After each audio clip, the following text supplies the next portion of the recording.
আসসালামু আলাইকুম বন্ধুরা, চলো তোমাদের সাথে আজকে একটা নতুন ইফতারের একটা নতুন রেসিপি শেয়ার করি। তোমরা যারা ভাজা পোড়া খাইতে খাইতে বিরক্ত হয়ে গেছো তারা এটা করতে পারো। দিয়ে দিব হাফ কাপ আমি মুগ ডাল, হাফ কাপ মশারি ডাল, এখানে আছে 1 পট পোলাওয়ের চাল, এখানে গরম পানি বসাইছি আর এই যে চাল ডাল ধুয়ে রাখছি দিয়ে দিলাম একসাথে। দিয়ে দিব এই যে দারচিনি, এলাচ, লং আর একটু তেজপাতা, স্বাদ মতো লবণ, হলুদের গুঁড়া পরিমাণ মতো, হালকা একটু মরিচের গুঁড়া, পরিমাণ মতো জিরার গুঁড়া। রোজার মাসে পুরো এত মাংস রান্না করা হয়েছে, কেউ মাছ খাইতেই চায় না। তো কি করবো, মাংস রান্না করতে করতে অনেক মাংস জমে গেছে।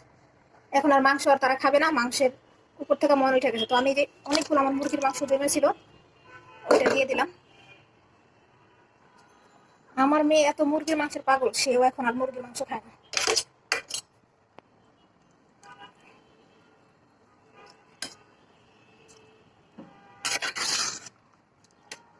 এটাকে আমি ভালো করে জাল করব, জাল করার পরে পেঁয়াজ রসুন দিয়ে বাগার দেব।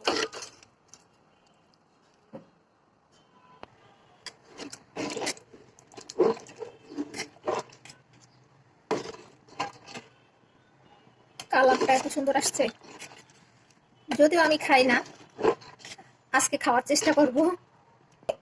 ভোর রাত্রের খাবার রান্না জোগাড় করে রাখলাম। এটা কি পিল বোতল মাছ না কি বলে। আর এইদিকে হয়েছে মুরগি, দেশি মুরগি একটাই নিলাম কারণ খাওয়া হয় না। আমার খিচুড়িটা প্রায় হয়ে গেছে, যে এরকম হয়েছে দেখতে। মাশাআল্লাহ, দেখতে তো অনেক সুন্দর লাগতেছে, বাট খাইতে কেমন লাগবে জানি না। হয়ে গেছে, পর আমি এখন একটু বাগার দিব, পেঁয়াজ রসুন দিয়ে একটু বাগার দিয়ে দিব। যারা যারা খাইতে চাও বাসায় চলে আইসো। এইদিকে আমার গুঁড়া মাছের ছোট মাছের চচ্চড়িটা এটাও প্রায় হয়ে গেছে।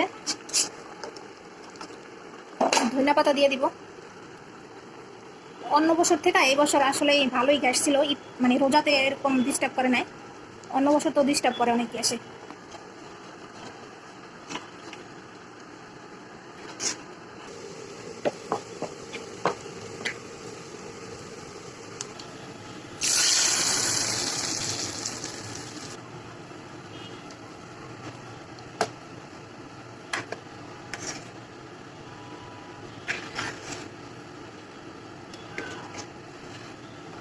তো ফাইনালি আমার এই যে রেসিপিটা আপনাদেরকে দেখাইলাম।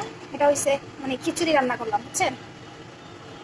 ভাজা পোড়া খাইতে খাইতে ভালো না লাগলে এটা খাইয়া দেখবেন, ভালো লাগবে। সবাই ভালো থাকবেন, সুস্থ থাকবেন। ভিডিওটা ভালো লাগলে লাইক কমেন্ট শেয়ার করে দিবেন। ধন্যবাদ সবাইকে।